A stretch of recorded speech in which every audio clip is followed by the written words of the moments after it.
المشاهدين الأكارم، السلام عليكم ورحمة الله تعالى وبركاته. نشرة الأخبار نوافيكم بها من الفضائية الإريترية، ونستهلها كالمعتاد بأهم وأبرز ما جاء فيها. الحكومة تقوم باستثمار ضخم في القطاع الأكاديمي.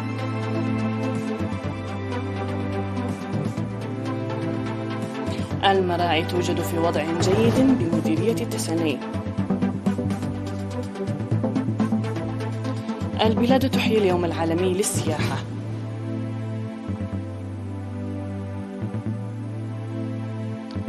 وفي الأنباء العالمية، تواصل التوتر في بوركينا فاسو بعد يومين من الانقلاب العسكري.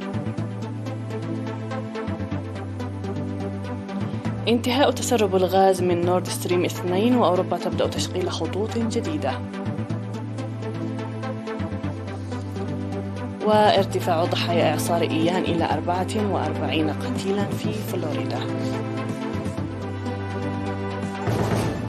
من العناوين إلى التفاصيل، أهلا بكم. دعا المدير العام لقسم التعليم العام في وزارة التعليم السيد موسى حسين نايب الطلاب للعمل الجاد والمتفاني بهدف الاستفادة الجيدة من فرص التعليم الأكاديمي والمهني المتاح لهم، وإنجاح الجهود الجارية لبناء وطن مزدهر تعمه العدالة الاجتماعية، موضحا بأن التعليم والتأهيل الكفؤ سلاح أساسي.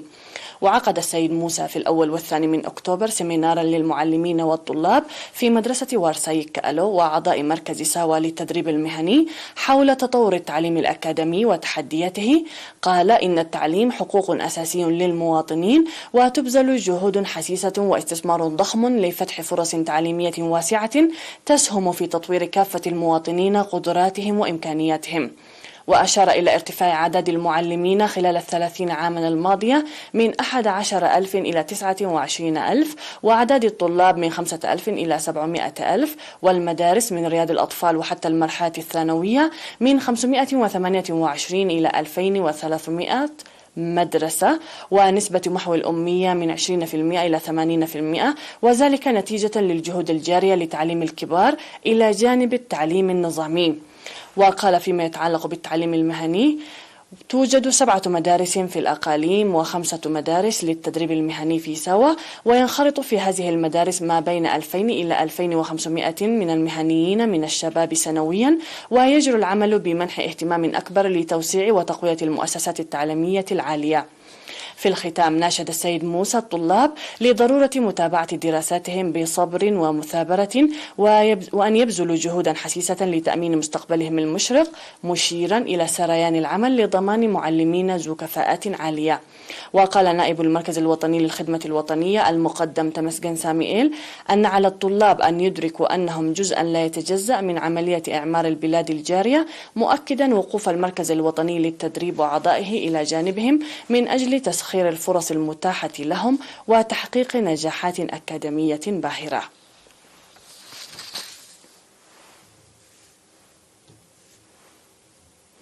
أوضح خبير تنمية اللحوم في مكتب الزراعة بمديرية التسني السيد رؤسام مرآية أن المراعي في المديرية توجد في وضع جيد مع الخريف الماطر. وقال إن توفر غذاء الإنسان يعتمد على توفر علف الحيوان، وأن وزارة الزراعة تعمل إلى جانب جهودها الجارية لمضاعفة الإنتاج الزراعي، تعمل بتنظيم سيمينارات توعوية تساعد في تقوية وعي وتأطر المزارعين لمضاعفة فوائد المراعي. وأشار إلى وجود حوالي 27,152 هكتارا من المراعي في المديرية، منها 26,667 هكتارا مراعي مفتوحة للرعي، و450 هكتارا مراعي مؤقتة، و35 هكتارا من المحميات. ورغم الإدارة والاستفادة الجيدة للمراعي والمحميات، إلا أنه دعا أن تكون مصادر المياه قريبة من المراعي لتفادي المتاعب التي يتعرض لها الرعاة. وذكر أن ضمان الأمن الغذائي يعتمد على ضمان العلف الحيواني، مناشدا المزارعين لجمع العلف وإدخاره لموسم الشتاء. وعبر الرعاة والمزارعون عن ارتياحهم لوجود المراعي في وضع جيد. توجد معظم المراعي إلى الجهة الغربية للمديرية، وبالتحديد في ضاحية علي قدر.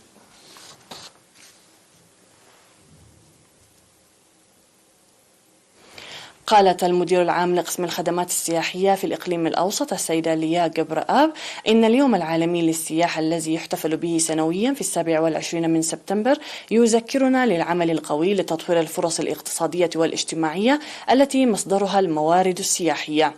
وقدمت في الحفل الذي نظم في الأول من أكتوبر في العاصمة أسمرة تحت شعار نهضة السياحة شرح حول الموارد السياحية في إريتريا وسياسة الحكومة الإريترية.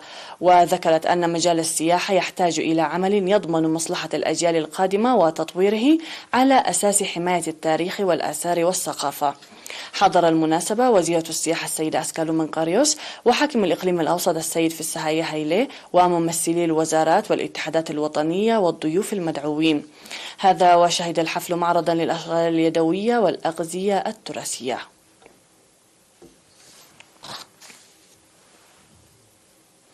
جرى يوم أمس الأول من أكتوبر في العاصمة أسمرة على مستوى البلاد إحياء اليوم العالمي لكبار السن تحت شعار الرعاية والدعم للمسنين.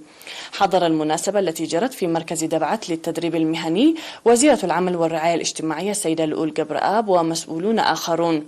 وأشار المدير العام لقسم الرعاية الاجتماعية في وزارة العمل والرعاية الاجتماعية السيد محرت آب في السهاية إلى المادة القائلة أن العمل لاستمرارية الثقافة المجتمعية التي تعتني بكبار السن التي يحويها الميثاق الوطني، موضحا بأن الحكومة تعمل باهتمام لضمان استمرارية قيم المجتمع الإريتري المرتكزة على التعاون والتكافل. وذكر استراتيجية وزارة العمل والرعاية الاجتماعية لحل المصاعب الاجتماعية وتعزيز وتشجيع دور المجتمع والإدارات فيها. وقال إن كبار السن أساس المجتمع ويعملون لنقل خبرتهم وحكمتهم في الشباب والقيام بدور نشط في الحياة الاجتماعية والاقتصادية ويسهمون لقيادة الأسرة والمجتمع ونقل الثقافة والتراث والعادات والتاريخ وحل قضايا الشعب.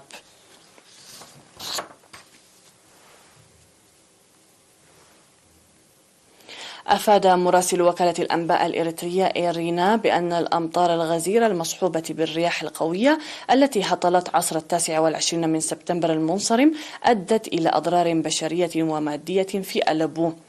ووفق المعلومات الواردة دمرت 46 منزلا من منازل الأكواخ واقتلعت زنك مدرسة ابتدائية ومؤسستين وجدار لمسجد فيما أصيب 7 أشخاص.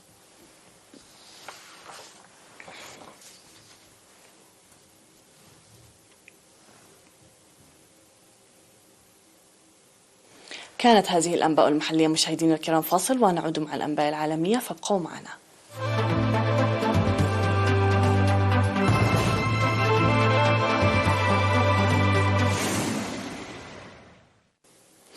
على الصعيد العالمي يتواصل التوتر الشديد في بوركينا فاسو اليوم الأحد مع إلقاء عبوات غاز مسيل للدموع من داخل السفارة الفرنسية في وغادوغو لتفريق متظاهرين اعتدوا على المبنى.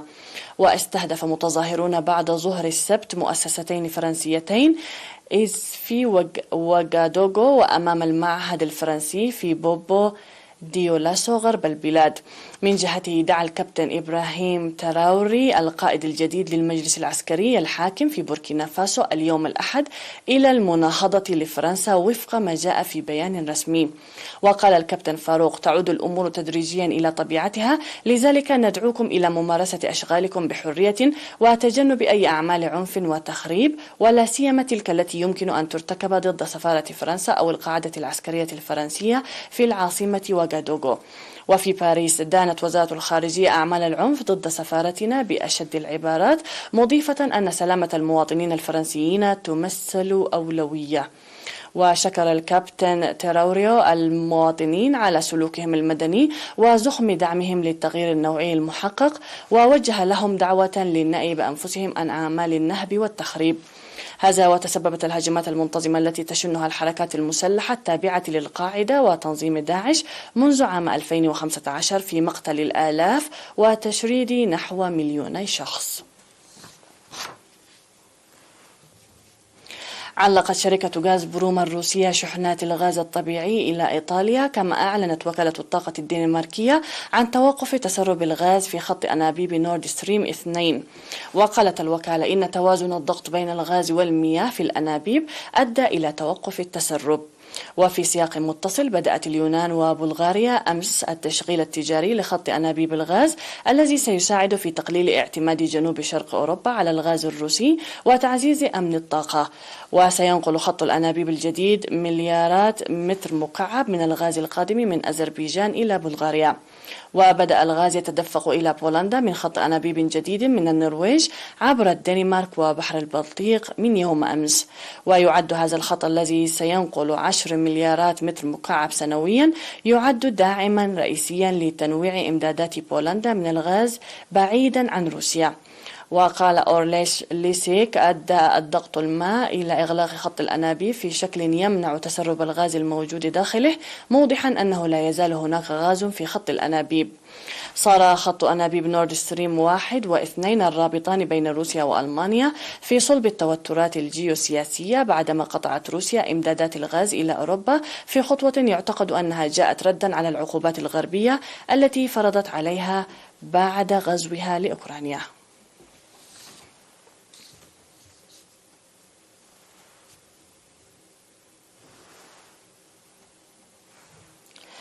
أسفر إعصار أيان عن مقتل 44 شخصا بجنوب الولايات المتحدة وفقا لحصيلة جديدة أصدرتها السلطات مساء يوم السبت. وقالت إدارة إنفاذ القانون بفلوريدا في بيان أن الكثير من الضحايا ماتوا غرقا. وتحدثت عدد من وسائل الإعلام عن خسائر بشرية أكبر، وذكرت قناة CNN إن 45 شخصا لقوا حتفهم.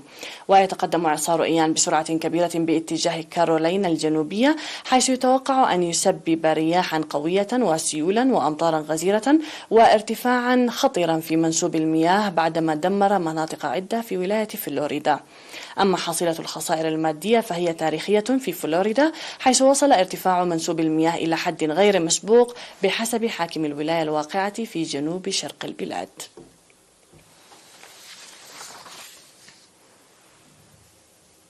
في النبأ الأخير، قالت الشرطة الإندونيسية إن أكثر من 174 شخصا قتلوا، من بينهم أطفال ورجال أمن، وأصيب 180 بجروح في أعمال شغب عقب مباراة ديربي في جزيرة جاوا.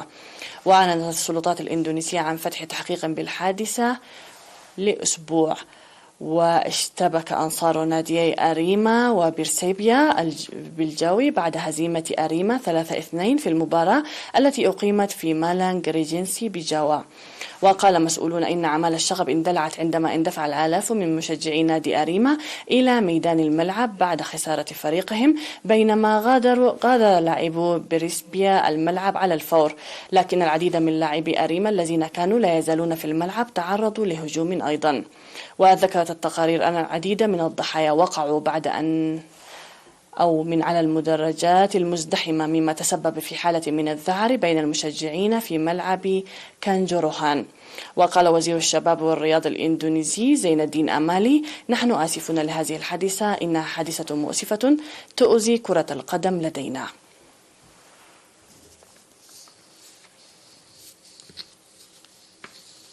سيداتي سادتي، نذكر بالعناوين ختاما للنشرة.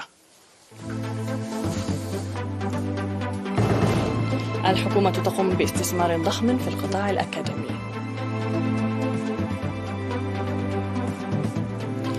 المراعي توجد في وضع جيد بمديرية تسني.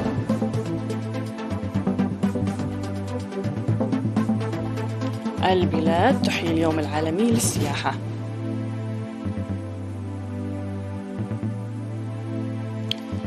تواصل التوتر في بوركينا فاسو بعد يومين من الانقلاب العسكري.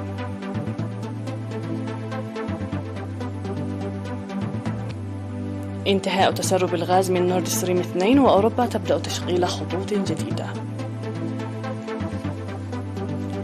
وارتفاع ضحايا إعصار إيان إلى 44 قتيلا في فلوريدا.